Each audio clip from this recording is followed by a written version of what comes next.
I stood outside room 212 of the Humanities building, squinting at the plaque.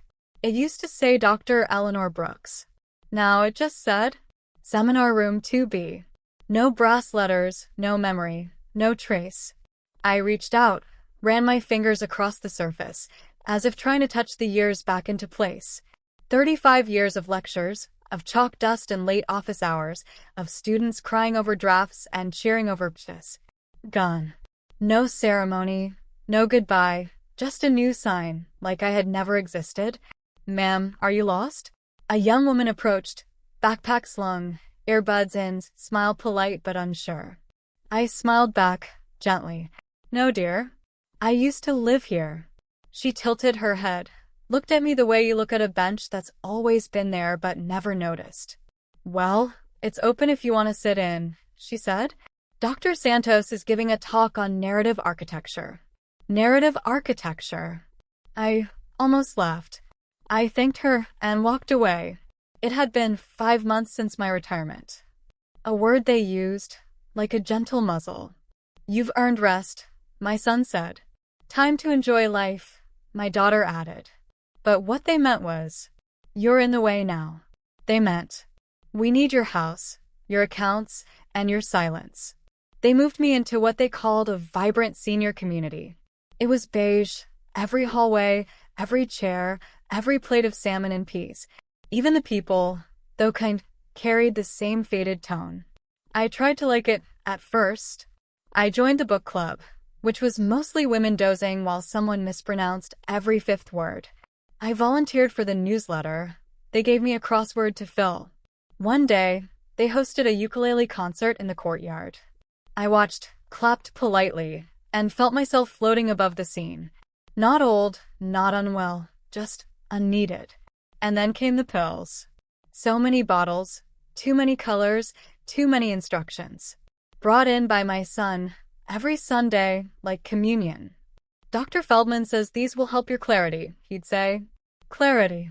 That word hit me like glass under bare feet. I wasn't confused. But the more I took those pills, the more unsure I became. Unsure of words, of days, of where I'd place my pen, and unsure of what was me and what was them. One night, I was walking the hall after dinner, my legs heavier than usual. I passed the open door of the staff lounge, and I heard it. My daughter's voice, soft, close, too close. She's not getting better, she said. She called me Rachel again. My name's Megan. She doesn't even know what month it is. I froze. Not because it was true, but because I hadn't called her Rachel, not once. 2 minutes in my memory. I remember one afternoon, 33 years ago. Samuel and I had just come home from a university dinner. I was upset. A colleague had called me emotional after I defended a student in crisis. Samuel was quiet for a while. Then he said, Ellie, you're going to spend your life with people who pretend calm is intelligence and passion is a flaw. Don't buy into it. Your fire built the life we have. And now, I sat in a place that served decaf after 3 p.m. because some residents get overstimulated. The next morning, I asked Grace, my nurse, if I could call the bank. She hesitated. Is something wrong? I just want to check a transaction. She paused, then nodded. We'll use the phone in the office. I'll have to stay while you call. I nodded. We sat in a little windowless room, beige of course. I dialed, entered my account number. The automated voice chirped. Please enter your access code. I reached for the card in my sweater pocket. It wasn't there. I tried again from. Too many failed attempts. Account locked. I looked at Grace. She said nothing. Just gathered the receiver back like it was a spilled cup of tea. Later, I asked my daughter about my will. She waved a hand. Oh, Mom, you don't need to stress about that. Everything's taken care of. I want to see it, I said. You don't need to sign anything anymore, she replied. And that was the moment. That sentence. It wasn't just dismissive. It was final. It was the sound of a door closing. That night, I opened the Bible they kept on the shelf, the one with the wide margins. And I started writing. Not scripture. My life. In pencil, soft, hesitant at first. But by the second page, my hand steadied. I wrote how I had made tenure in a department of men, how I'd marched for students facing housing cuts, how I'd once lectured through a migraine that made me cry because a class of first years were hanging on my every word. I wrote to remember, because I wasn't slipping. I was being erased, and I wasn't going to let it happen silently. 1 week later, I took a walk outside, just 2 blocks. I needed air. Security stopped me. "You're not allowed to leave without accompaniment," they said. I asked why. They said, "Level 2 supervision. Family orders." "Am I a prisoner?" They smiled, gently. No. You're just not independent anymore. It's policy." Policy. The word felt like a padded cell. I called Megan again, my daughter. "Let me see my accounts." "Mom, not this again. I'm not confused. You're just overwhelmed.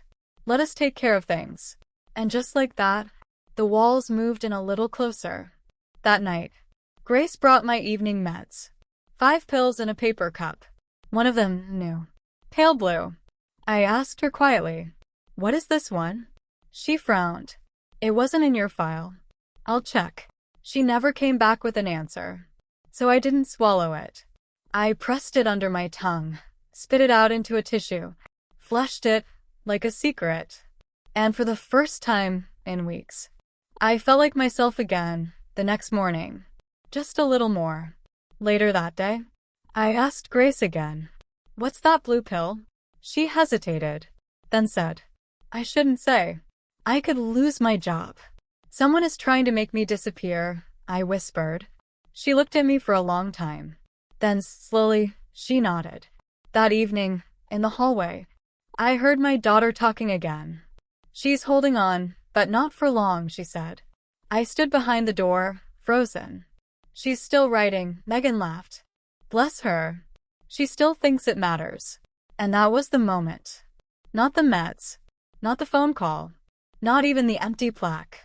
That sentence. "She still thinks it matters." I do. And it does. The next morning, I sat in the dining hall, staring at a plate of eggs I didn't remember ordering. They were cold. Rubbery. As lifeless as the beige plastic tray they were served on. Across the room, Judith hummed to herself while stacking sugar packets into a tiny pyramid. Some days, I felt like I was living in a slow-motion play.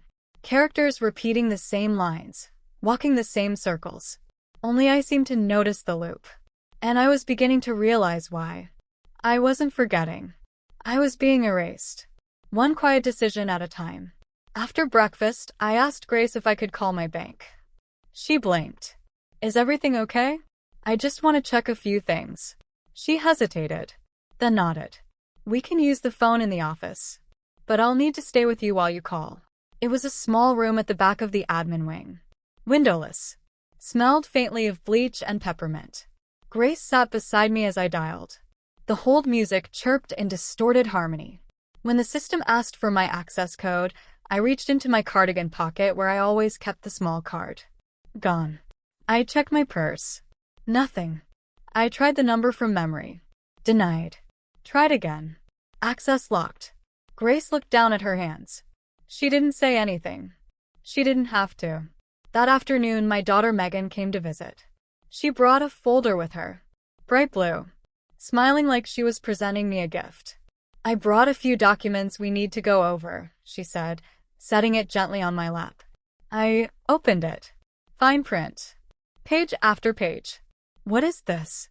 "Just some updates to your care plan. It'll help streamline things. Better insurance coverage, that sort of thing." "I'd like to read it first."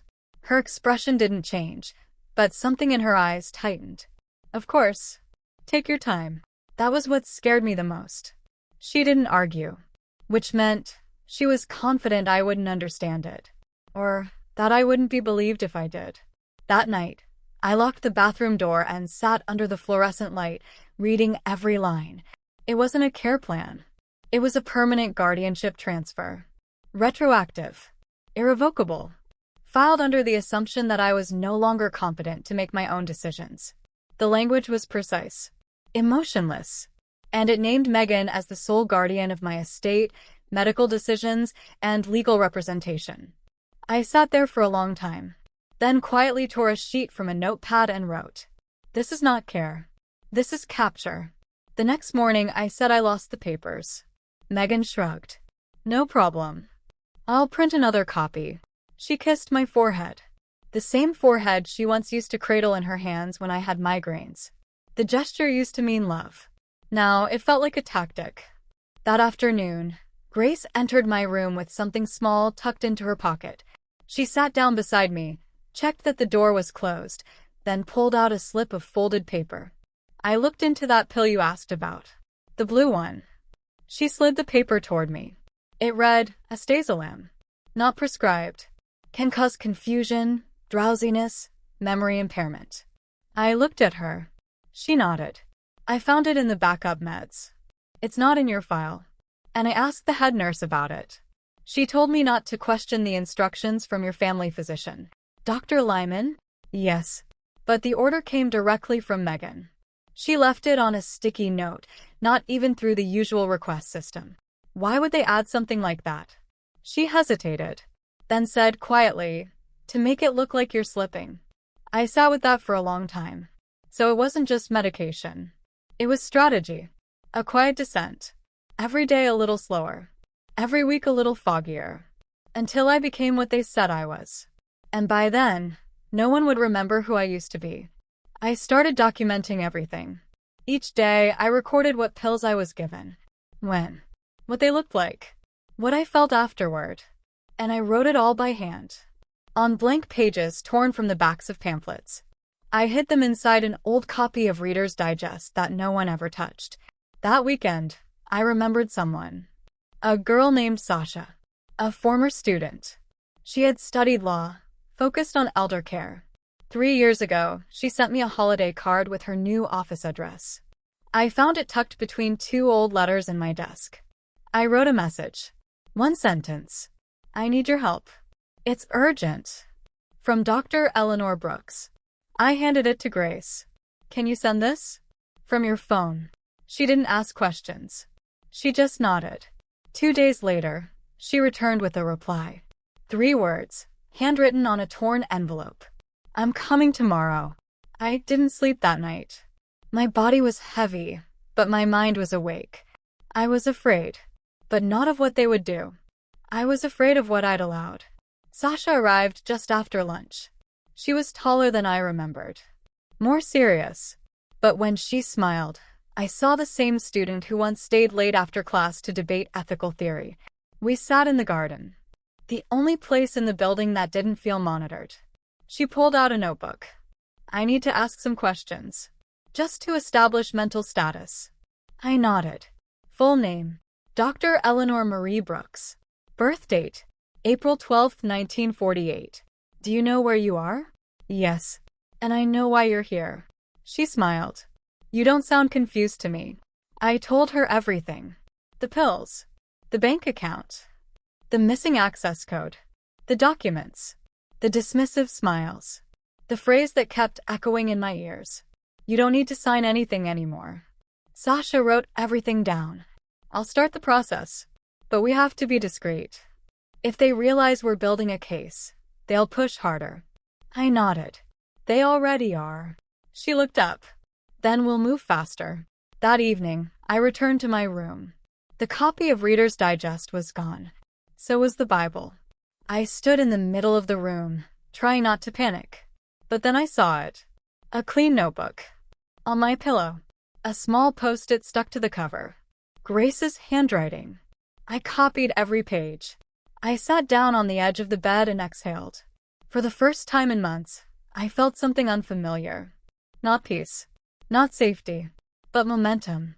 I wasn't just surviving anymore. I was preparing. To reclaim what was mine. To remind the world who I was. And what I remembered. Because no matter what they wrote in their files, I remembered everything. I stopped taking the blue pill on a Wednesday. Grace handed it to me like always, folded neatly into a paper cup. But instead of swallowing, I slid it under my tongue. After she left, I walked into the bathroom, spit it out, and flushed it down the toilet. The sound of that tiny pill disappearing was louder in my mind than thunder. The next morning, the fog lifted. Not completely, but enough. My thoughts stopped echoing. I could feel the floor under my feet. The tea tasted like something again. I picked up a pen without trembling. My fingers didn't feel foreign. The world wasn't bright yet, but it was sharp. Sharp enough to cut. I opened the drawer and took out a half-used notebook I'd been saving for lists, shopping notes, things that once felt ordinary. Now I filled it with something else: facts, dates, pills, patterns, what they gave me, when, how I felt after, names of nurses, who said what, who smiled too tightly, who avoided my eyes. Each line I wrote felt like an anchor, a weight holding me to myself. At first, I wondered if I was being paranoid. But then I remembered what my late husband Samuel once told me when I doubted myself during a university investigation. He said, "Ellie, paranoia only looks irrational until the facts line up behind it. Start counting." So I did. One afternoon, sunlight hit the window just right, and I remembered a moment from my second year of teaching. I was standing in front of 80 undergraduates in a too-small lecture hall, talking about memory construction. Memory, I said, is not like a file cabinet. It's a construction site. Every time you visit a memory, you change it just a little. The framing shifts.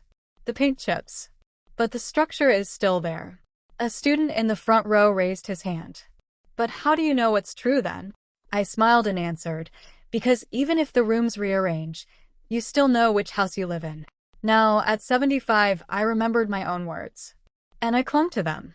They were trying to repaint my house in colors that weren't mine, but I still recognized the blueprint. 3 days later, Sasha arrived. She hadn't changed much. A little older.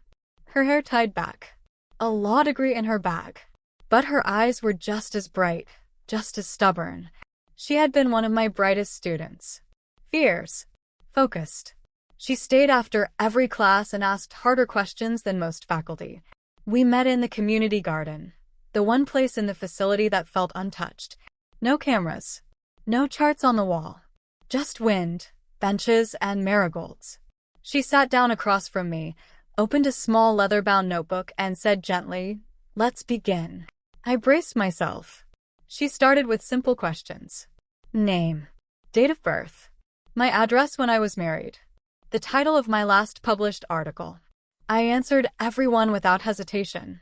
She nodded as she scribbled. Then she asked, "Do you feel safe?" I took a breath and answered, "Not entirely. But I feel awake. And that's better than numb."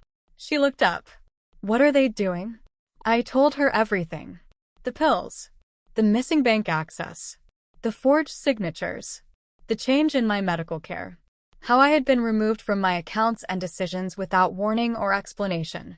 Her expression didn't change. But I watched her knuckles tighten around the pen. "This isn't just neglect," she said quietly. "This is calculated. And it's actionable." I handed her my notebook. The one with my documentation. She flipped through it slowly, page by page, her mouth set in a thin line. "You've been doing my job for me," she said. I almost smiled. Occupational habit. She paused.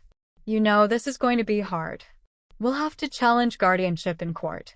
We'll need medical testimony, statements from staff, possibly even surveillance. If they suspect anything, they'll push back. You may lose access to the outside entirely." "I already have," I said. "They just pretended I didn't notice." She nodded once. "Then we start today." That night, I sat in bed and remembered the first time I ever spoke at a conference. I was 30. My voice shook for the first 2 minutes. But then I saw a woman in the third row smile at me. She nodded, like she already knew I had something to say. I steadied. Now, all these years later, I could feel that moment again. Not because I missed it, but because I'd found it inside myself again. That woman hadn't left me. She had just been buried under sedatives and silence. And I was digging her out. Sasha came back 3 days later. She brought news. I contacted the university. I spoke with someone in the alumni network. I blinked. "Why?" "They want you to speak." I stared at her. "What?" "There's a symposium. Women and memory in professional spaces. They remember you.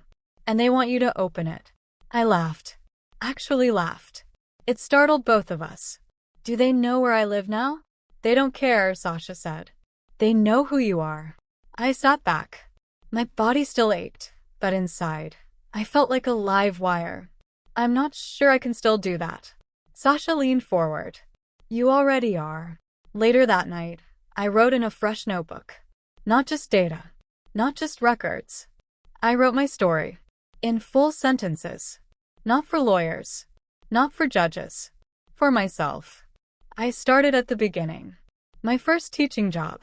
My first lecture. The first time a student cried in my office. The first time I realized I could help someone find their voice. I wrote about Megan when she was small. Her laugh. Her stubbornness. Her brilliance. I wrote about the day it changed. When care became calculation. When the hugs got colder. When her eyes stopped meeting mine. It hurt. But I didn't stop. Because remembering isn't always about joy. Sometimes, it's how you sharpen the edges of your truth. 2 days before the symposium announcement went live, I received a visit from the facility director. He was polite. Soft-spoken. He brought tea. He asked if I needed anything. If I was comfortable. If I had any questions. I answered him kindly. No. Thank you. I'm fine. After he left, I checked my drawer. My documentation was still there. So was my speech draft. Nothing had been touched. But he had come to check. Which meant they were getting nervous. Good. The morning the university posted the announcement, Grace found me in the hallway. Her face lit up.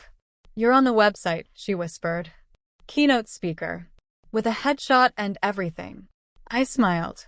Then she added, Megan's going to lose it. She already is, I replied. And we both laughed. Our real full laugh.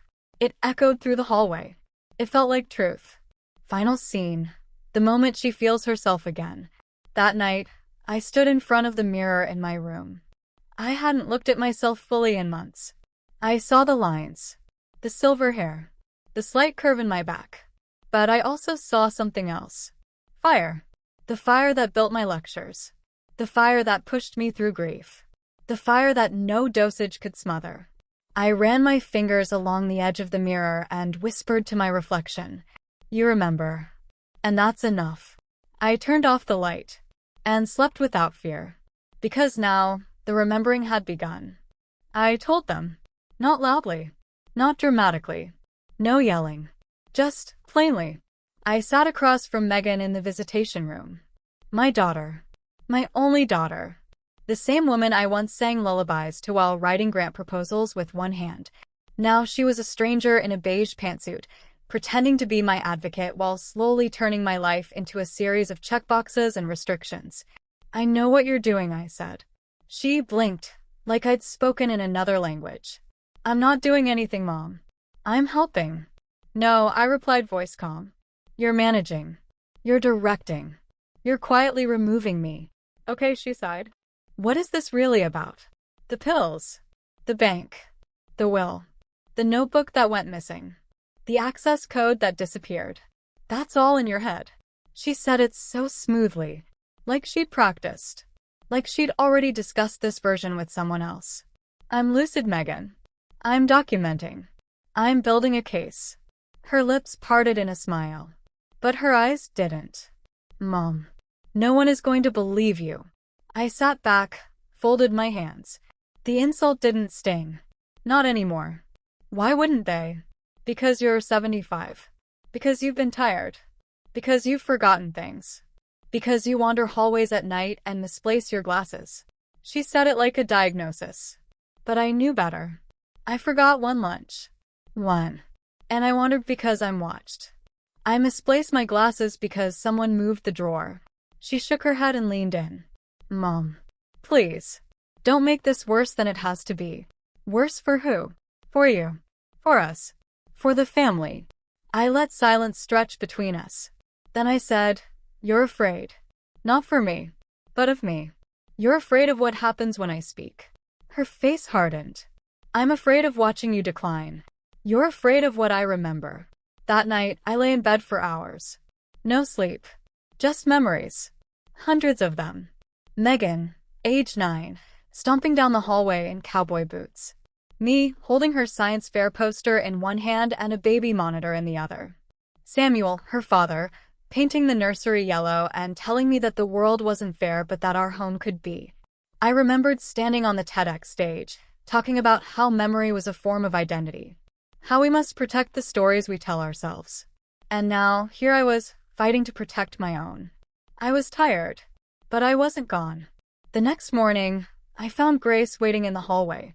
"They've requested a new medication," she said softly. "It's marked as an anti-anxiety, but the side effects suggest it's a sedative. Do I have a prescription for it? No. There's no entry under your name. It was called in through a family-linked account." I nodded. "We're running out of time, aren't we?" "Yes." That evening, I found a page missing from my notebook. Not torn. Slipped out. Like it had been quietly lifted during laundry. I rewrote it from memory.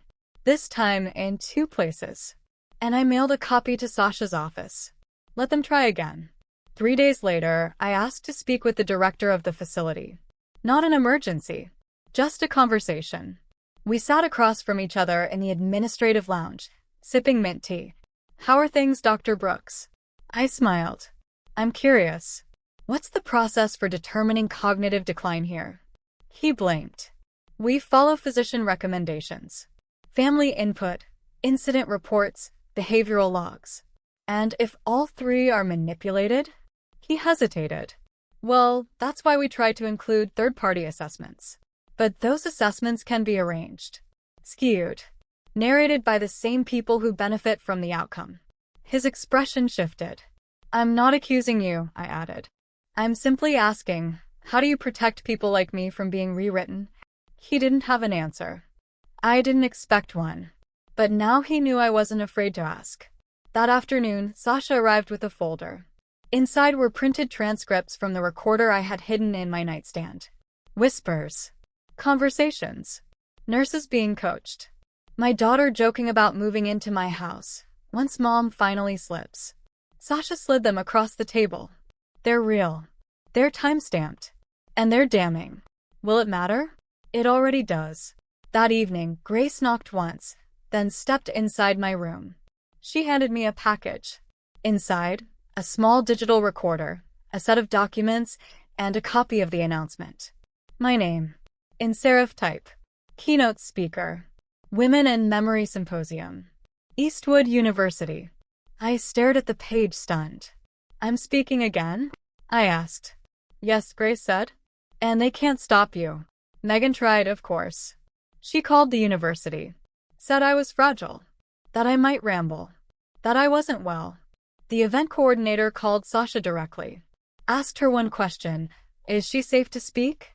Sasha answered, "She's dangerous not to." The announcement went public the next day. My inbox exploded. Old students. Colleagues. Strangers.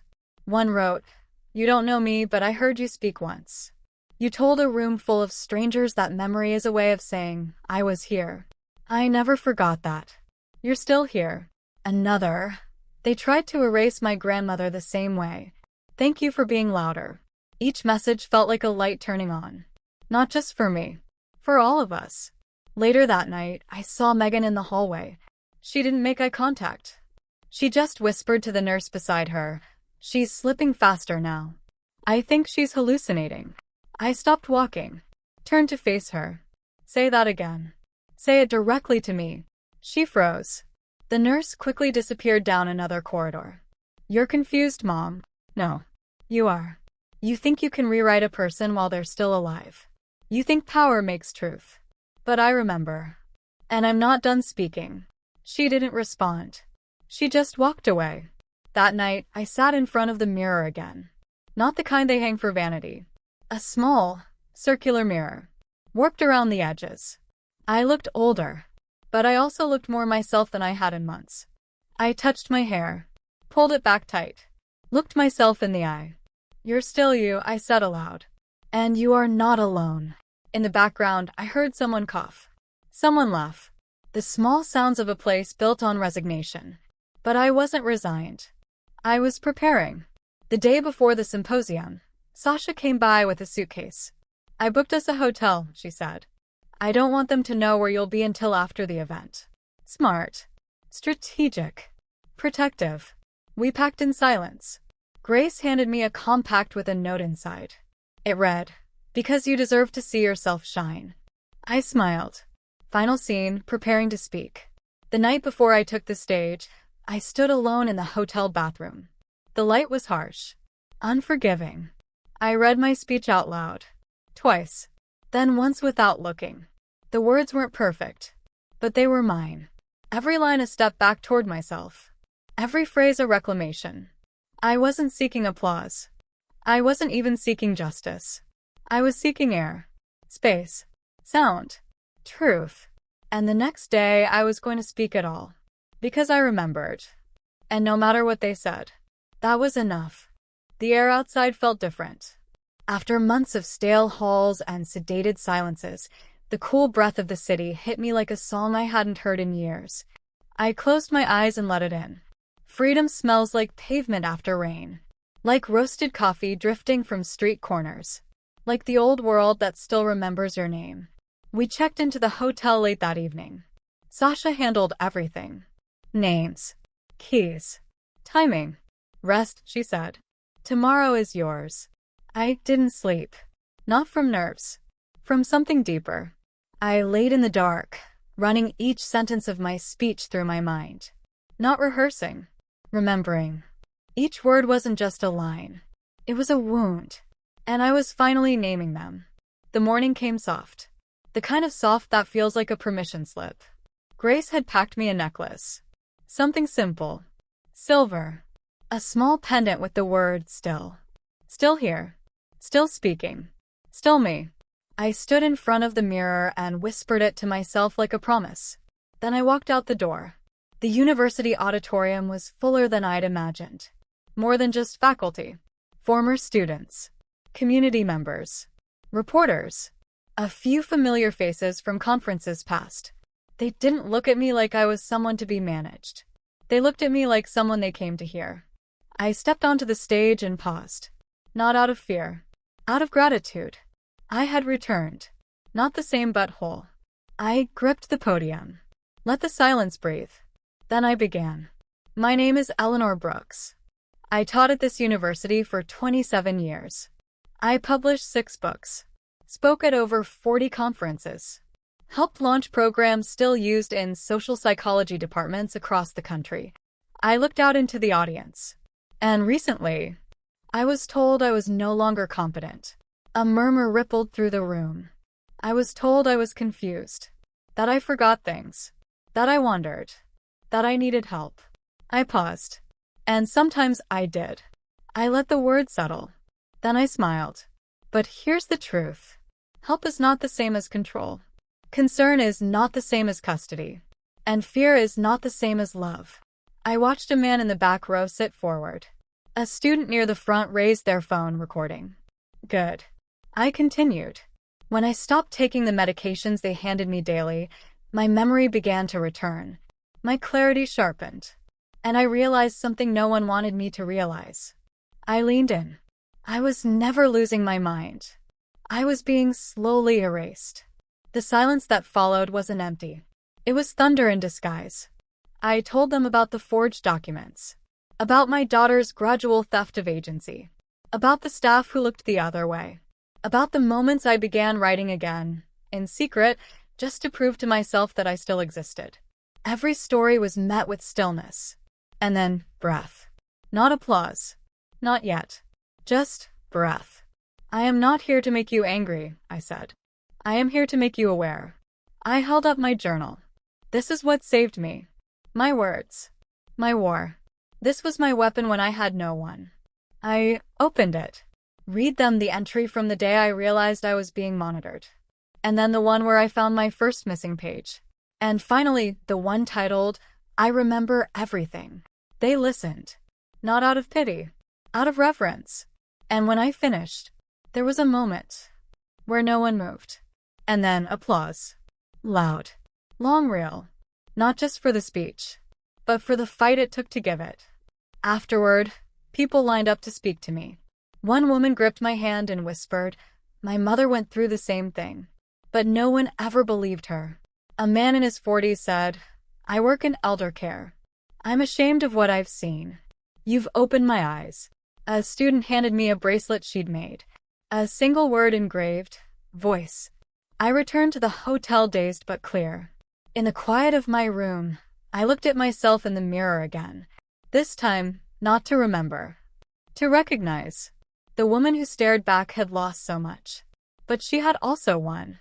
Not because she destroyed anyone, but because she reclaimed herself. Later that night, I received a message from Sasha. They were opening a case, investigating the facility, suspending Megan's authority as my medical proxy. It would be a long road, but it had begun. Final moment. I stepped out onto the hotel balcony. The city below hummed. I closed my eyes and spoke aloud. "You did it." Not to myself, but to every version of me that had ever been silenced. Then I sat down and wrote the first line of my next speech. Because my voice was never gone. It was waiting. I used to believe that truth was enough. That once the truth came out, people would listen. Things would change. The tide would turn. But I was wrong. The truth makes people uncomfortable. And when people are uncomfortable, they lash out. Especially the ones who built their lives on a lie. It began the day after the symposium. The applause hadn't even faded from memory when the first call came. "Mom," Megan's voice said, too calm, too rehearsed. "You've embarrassed yourself, and you've embarrassed this family." I held the phone in my hand and stared at the screen. Her voice was still echoing. I hadn't even answered. She kept talking. "I'm revoking access to your bank account. You're unstable."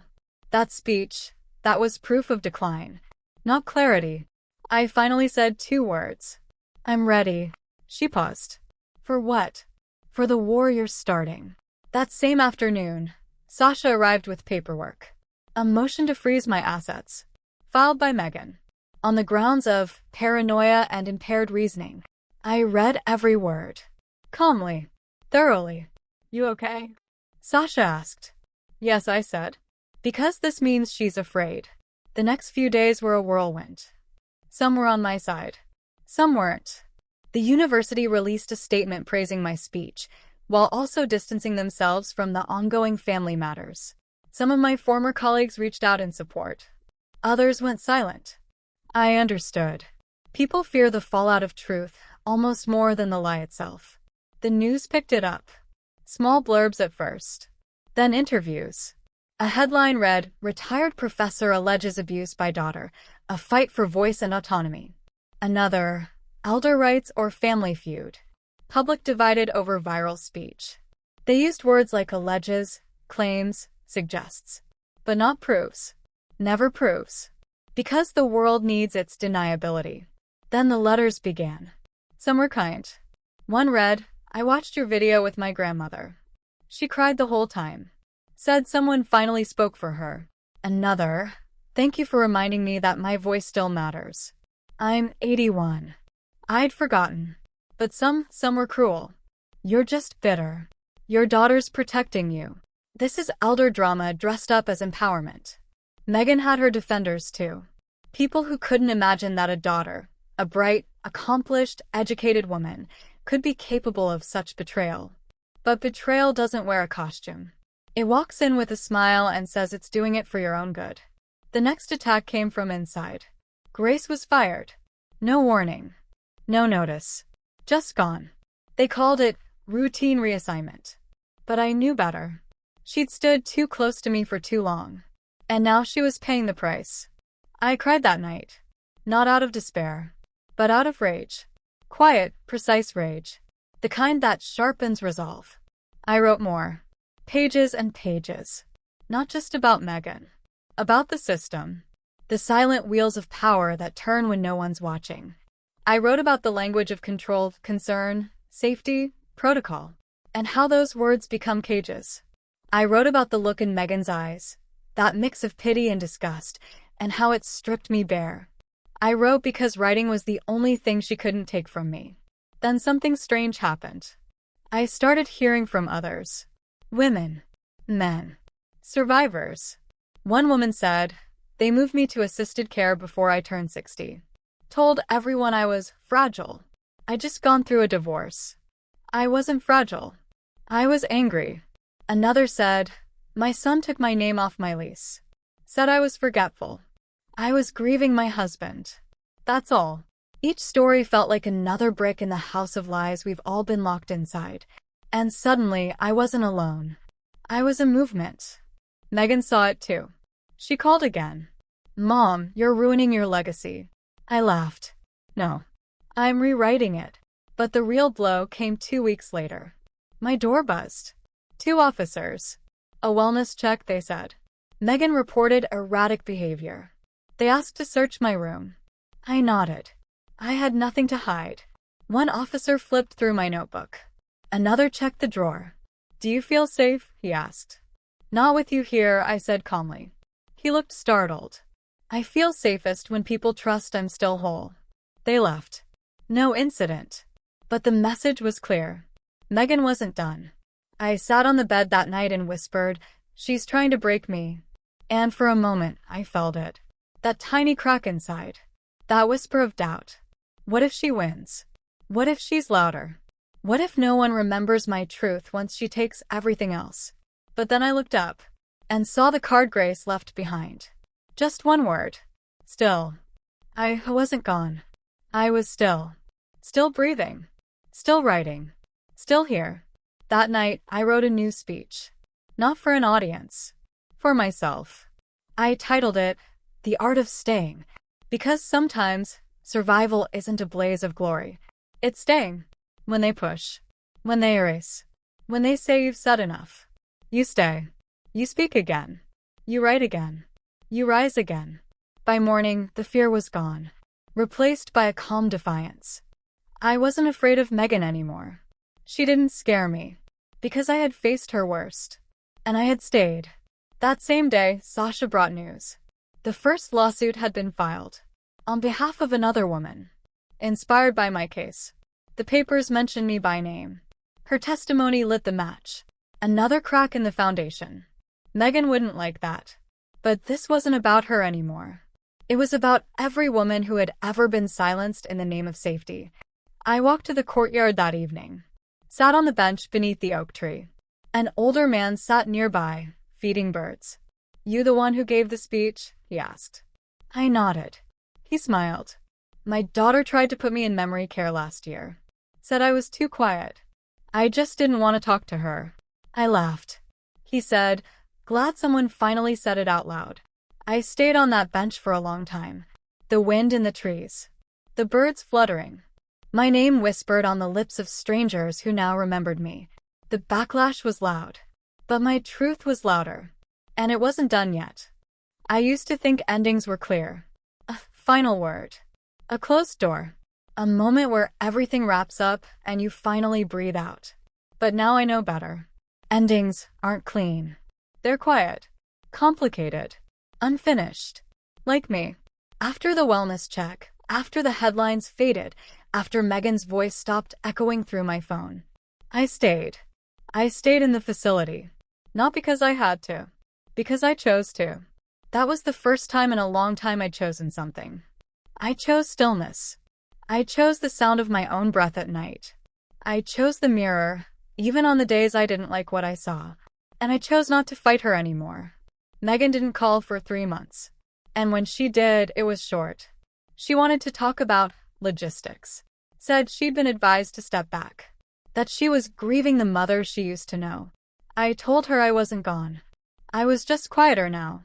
She didn't know how to respond. So she said, "Okay," and hung up.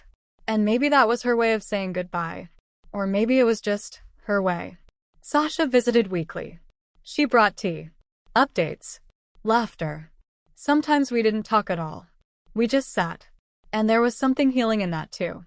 She never treated me like a patient. Or a project. She treated me like a person who still had something to say, even in silence. The media moved on. New scandals. New stories. But I kept writing. I filled 3 more journals. I taught a small writing class to 3 other women in the facility. We met twice a week on Tuesdays and Thursdays in the corner of the library no one used. We didn't start with introductions. We started with the sentence, "This is what they forgot about me." One woman wrote, "They forgot I speak 4 languages." Another wrote, "They forgot I used to win dance contests." And I wrote, "They forgot I never stopped loving." The room was quiet after that. But it wasn't empty. It was full of memory, of identity, of women still claiming space.